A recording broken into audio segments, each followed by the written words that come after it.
Hi, today we listen to The Gate of Baghdad by Agatha Christie. For great gates has the city of Damascus. Mr. Parker Pyne repeated Flecker's lines softly to himself. Postern of fate, the desert gate, disaster's cavern, fort of fear, the portal of Baghdad am I, the doorway of Diyarbakir. He was standing in the streets of Damascus and drawn up outside the Oriental Hotel. He saw one of the huge six-wheeled Pullmans that was to transport him and 11 other people across the desert to Baghdad on the morrow. Pass not beneath, O caravan, or pass not singing. Have you heard that silence where the birds are dead yet something peepeth like a bird? Pass out beneath, O caravan, doom's caravan, death's caravan. Something of a contrast now. Formerly the gate of Baghdad had been the gate of death. For 100 miles of desert to traverse by caravan. Long weary months of travel. Now the ubiquitous petrol-fed monsters did the journey in 36 hours. What were you saying, Mr. Parker Pyne? It was the eager voice of Miss Netta Price, youngest and most charming of the tourist race. Though encumbered by a stern aunt with the suspicion of a beard and a thirst for biblical knowledge, Netta managed to enjoy herself in many frivolous ways of which the elder Miss Price might possibly have not approved. Mr. Parker Pyne repeated Flecker's lines to her. How thrilling, said Netta. 3 men in Air Force uniform were standing near, and one of them, an admirer of Netta's, struck in. There are still thrills to be got out of the journey, he said.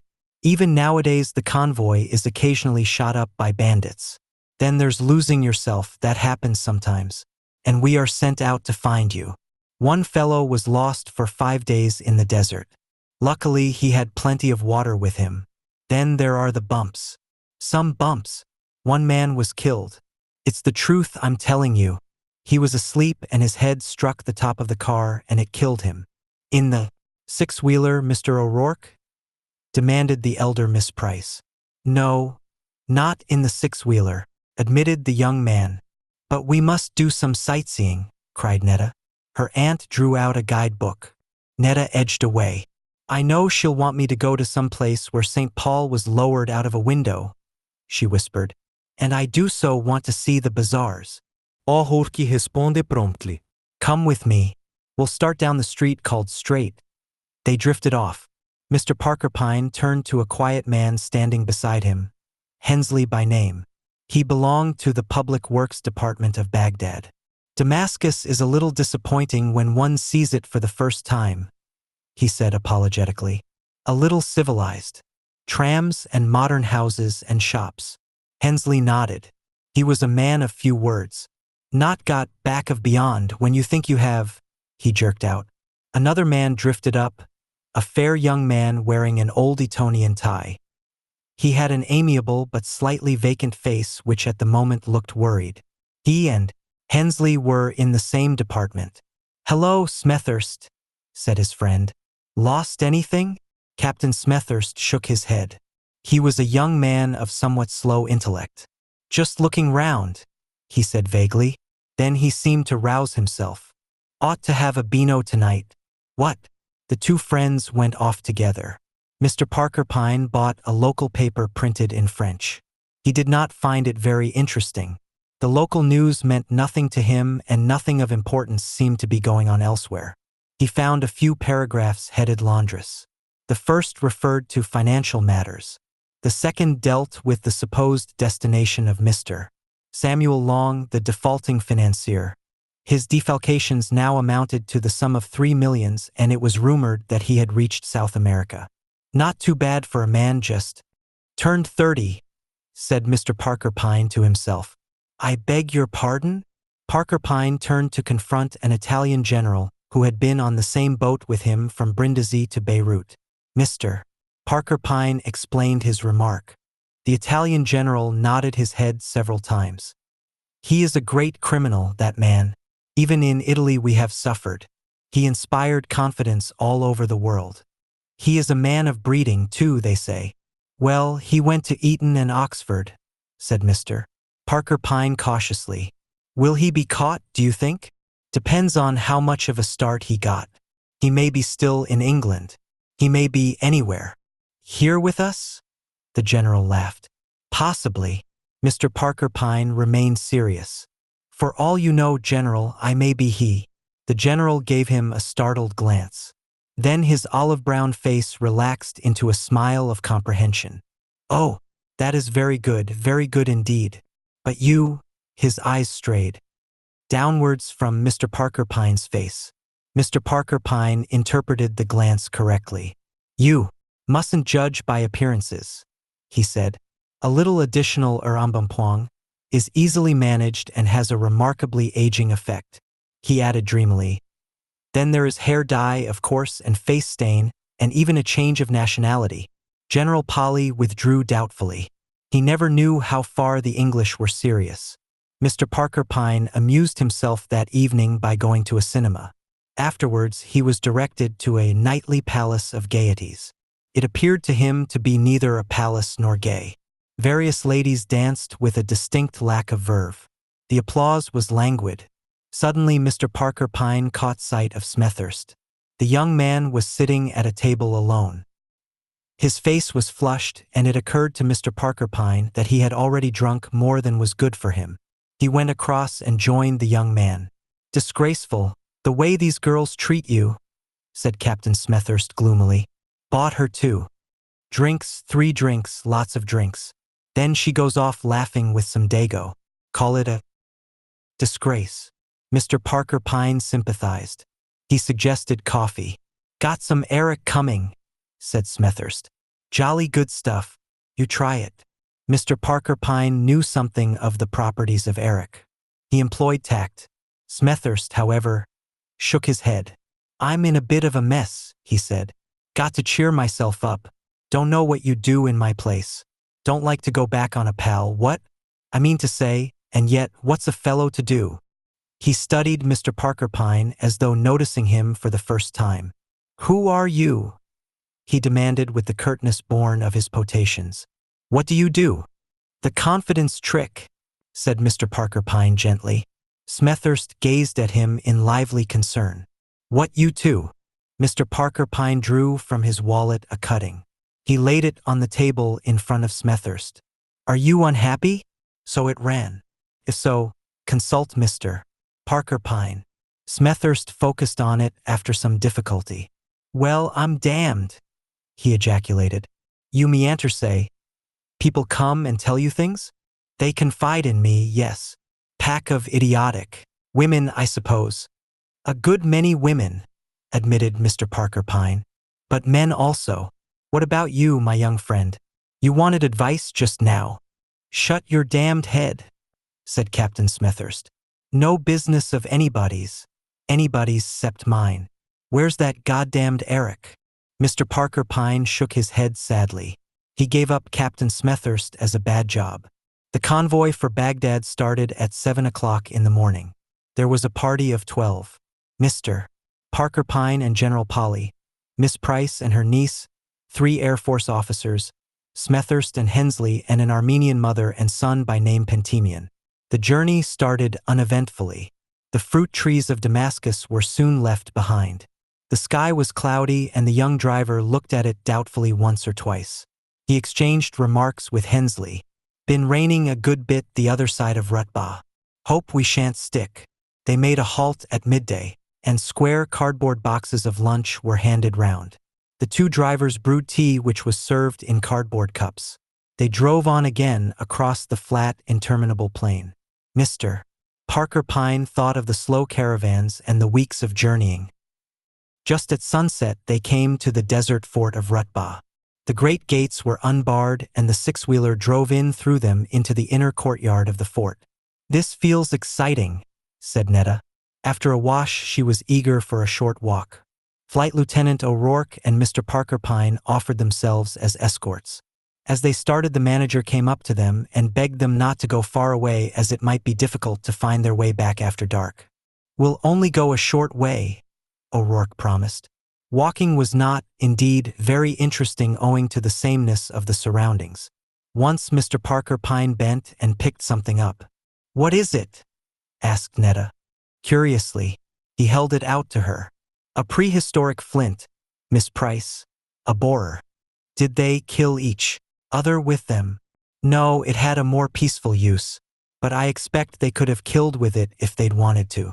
It's the wish to kill that counts, the mere instrument doesn't matter. Something can always be found. It was getting dark, and they ran back to the fort.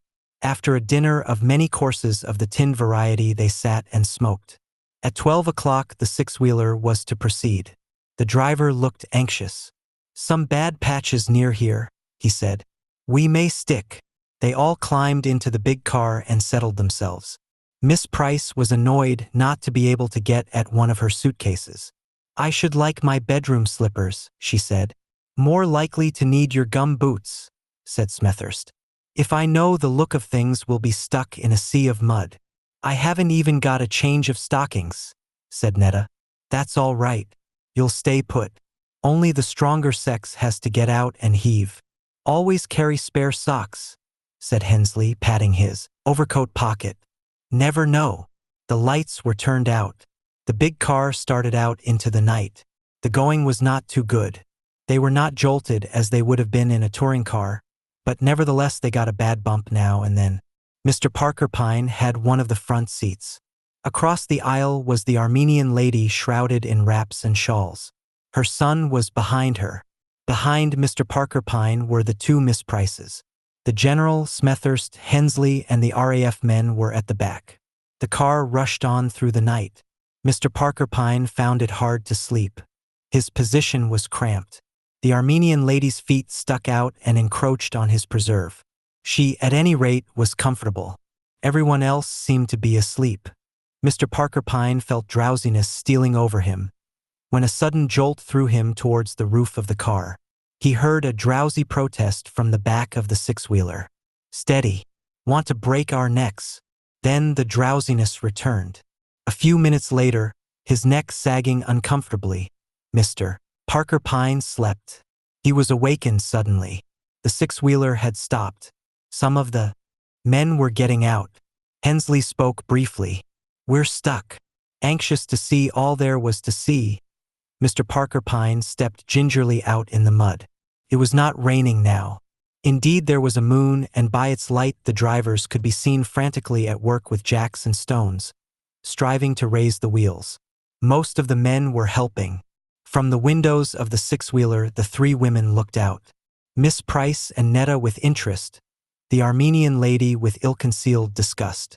At a command from the driver, the male passengers obediently heaved.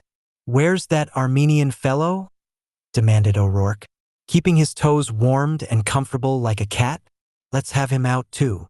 "Captain Smethurst too," observed General Polly. "He is not with us. The blighter's asleep still. Look at him." True enough, Smethurst still sat in his armchair, his head sagging forward and his whole body slumped down. "I'll rouse him," said O'Rourke. He sprang in through the door. A minute later he reappeared. His voice had changed. "I say, I think he's ill or something. Where's the doctor?" Squadron Leader Loftus, the Air Force doctor, a quiet-looking man with graying hair, detached himself from the group at the wheel. "What's the matter with him?" he asked. "I don't know." The doctor entered the car. O'Rourke and Parker Pyne followed him. He bent over the sagging figure. One look and touch was enough. "He's dead," he said quietly. "Dead? But how?" Questions shot out. "Oh, how dreadful!" from Netta. Loftus turned round in an irritated manner. "Must have hit his head against the top," he said. "We went over one bad bump. Surely that wouldn't kill him? Isn't there anything else?" "I can't tell you unless I examine him properly," snapped Loftus. He looked around him with a harassed air. The women were pressing closer. The men outside were beginning to crowd in. Mr. Parker Pyne spoke to the driver. He was a strong, athletic young man. He lifted each female passenger in turn, carrying her across the mud and setting her down on dry land. Madame Pentimian and Netta he managed easily, but he staggered under the weight of the hefty Miss Price. The interior of the six-wheeler was left clear for the doctor to make his examination. The men went back to their efforts to jack up the car. Presently the sun rose over the horizon. It was a glorious day. The mud was drying rapidly, but the car was still stuck. 3 jacks had been broken and so far no efforts had been of any avail. The driver started preparing breakfast, opening tins of sausages and boiling tea. A little way apart, Squadron Leader Loftus was giving his verdict. There's no mark or wound on him. As I said, he must have hit his head against the top. You're satisfied he died naturally? Asked Mr. Parker Pyne. There was something in his voice that made the doctor look at him quickly. There's only one other possibility. Yes. Well, that someone hit him on the back of the head with something in the nature of a sandbag. His voice sounded apologetic. That's not very likely, said Williamson, the other Air Force officer. He was a cherubic-looking youth. I mean, nobody could do that without our seeing. If we were asleep, suggested the doctor. Fellow couldn't be sure of that, pointed out the other. Getting up and all that would have roused someone or other. The only way, said General Polly, would be for anyone sitting behind him. He could choose his moment and need not even rise from his seat. Who was sitting behind Captain Smethurst? Asked the doctor. Hensley, sir, so that's no good. Hensley was Smethurst's best pal. There was a silence. Then Mr. Parker Pyne's voice rose with quiet certainty. I think, he said, that Flight Lieutenant Williamson has something to tell us. Aye, sir? Well, out with it, Williamson, said O'Rourke. It's nothing, really nothing at all. Out with it. It's only a scrap of conversation I overheard at Rutbah in the courtyard. I got back into the six-wheeler to look for my cigarette case. I was hunting about. 2 fellows were just outside talking. One of them was Smethurst. He was saying, he paused. Come on, man, out with it. Something about not wanting to let a pal down. He sounded very distressed. Then he said, I'll hold my tongue till Baghdad, but not a minute afterwards. You'll have to get out quickly. And the other man? I don't know, sir. I swear I don't. It was dark and he only said a word or two and that I couldn't catch. Who amongst you knows Smethurst well? I don't think the words, a pal, could refer to anyone but Hensley, said O'Rourke slowly. I knew Smethurst, but very slightly. Williamson is new out, so is Squadron Leader Loftus. I don't think either of them have ever met him before. Both men agreed. You, General? I never saw the young man until we crossed the Lebanon in the same car from Beirut. And that Armenian rat? He couldn't be a pal, said O'Rourke with decision. And no Armenian would have the nerve to kill anyone. I have, perhaps, a small additional piece of evidence, said Mr. Parker Pyne. He repeated the conversation he had had with Smethurst in the cafe at Damascus. He made use of the phrase, don't like to go back on a pal, said O'Rourke thoughtfully. And he was worried. Has no one else anything to add? Asked Mr. Parker Pyne. The doctor coughed. It may have nothing to do with, he began. He was encouraged. It was just that I heard Smethurst say to Hensley, you can't deny that there is a leakage in your department. When was this? Just before starting from Damascus yesterday morning. I thought they were just talking shop. I didn't imagine. He stopped. My friends, this is interesting, said the general. Piece by piece you assemble the evidence. You said a sandbag, doctor, said Mr. Parker Pyne. Could a man manufacture such a weapon? Plenty of sand, said the doctor drily. He took some up in his hand as he spoke. If you put some in a sock, began O'Rourke and hesitated. Everyone remembered the 2 short sentences spoken by Hensley the night before. Always carry spare socks. Never know. There was a silence. Then Mr. Parker Pyne said quietly, Squadron Leader Loftus, I believe Mr. Hensley's spare socks are in the pocket of his overcoat, which is now in the car. Their eyes went for 1 minute to where a moody figure was pacing to and fro on the horizon. Hensley had held aloof since the discovery of the dead man. His wish for solitude had been respected since it was known that he and the dead man had been friends. Will you get them and bring them here? The doctor hesitated.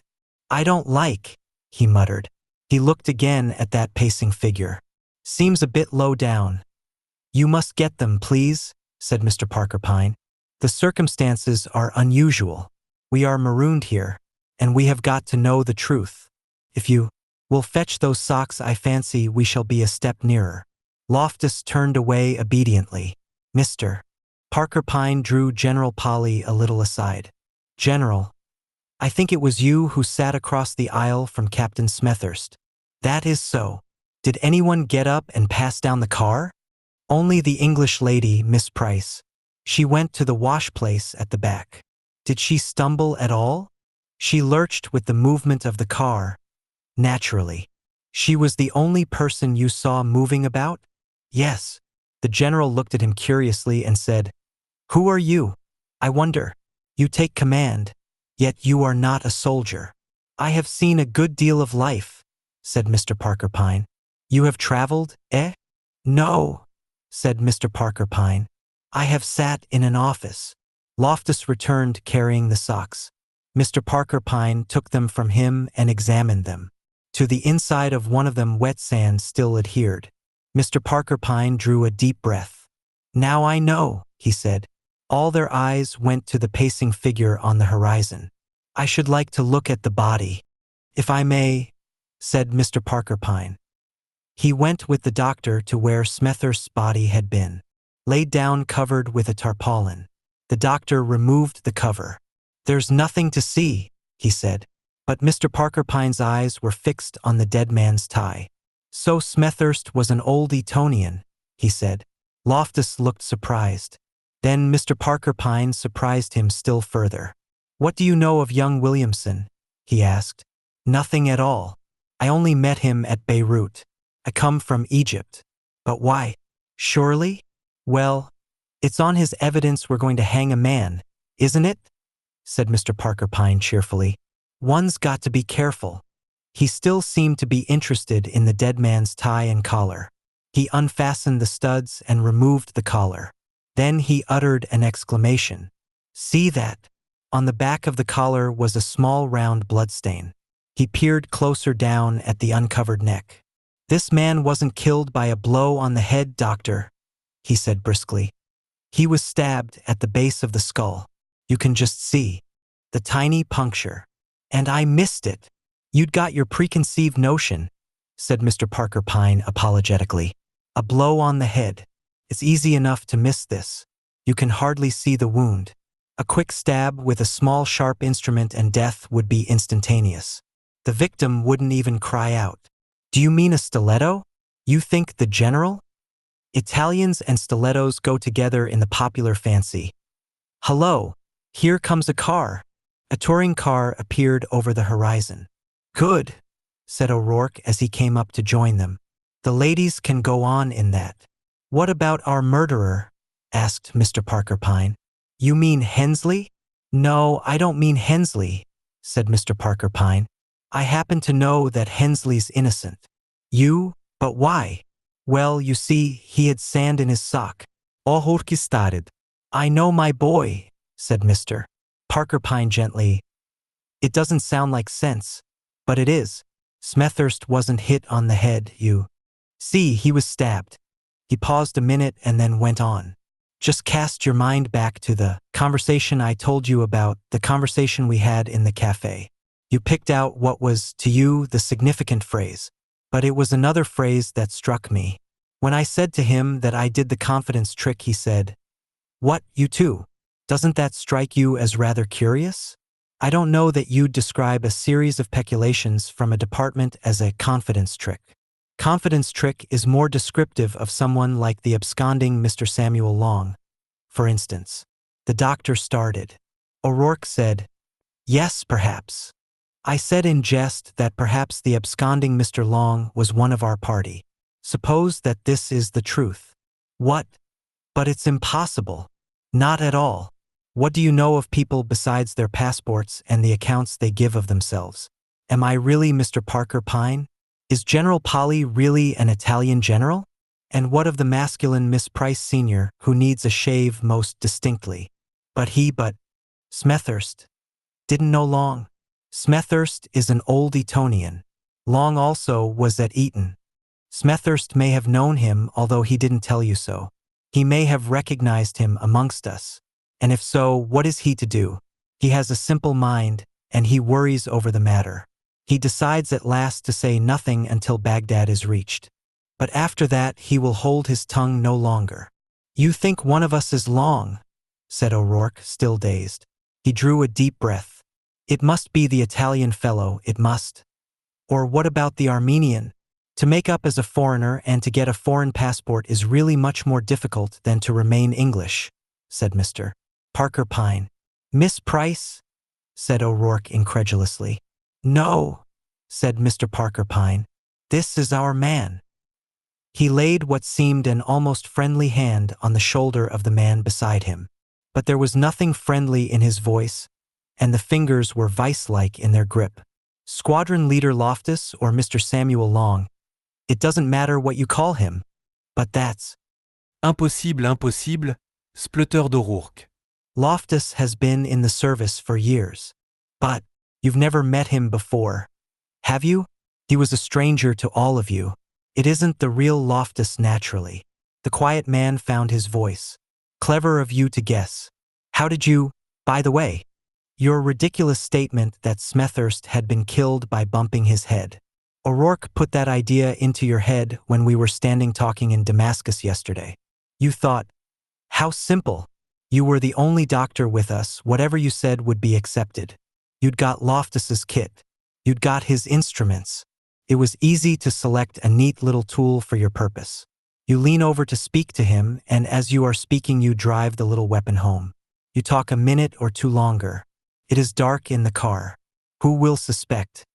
Then comes the discovery of the body. You give your verdict, but it does not go as easily as you thought. Doubts are raised. You fall back on a second line of defense. Williamson repeats the conversation he has overheard Smethurst having with you. It is taken to refer to Hensley, and you add a damaging little invention of your own about a leakage in Hensley's department. And then I make a final test. I mention the sand and the socks. You are holding a handful of sand. I send you to find the socks so that we may know the truth. But by that I did not mean what you thought I meant. I had already examined Hensley's socks. There was no sand in either of them. You put it there." Mr. Samuel Long lit a cigarette. "I give it up," he said.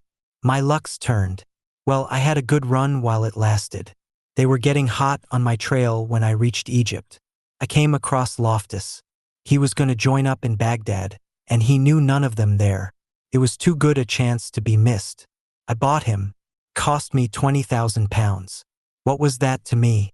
Then, by cursed ill luck, I run into Smethurst, and asked if there ever was one. He was my fag at Eton. He had a bit of hero worship for me in those days. He didn't like the idea of giving me away. I did my best, and at last he promised to say nothing till we reached Baghdad. What chance should I have then? None at all. There was only one way to eliminate him.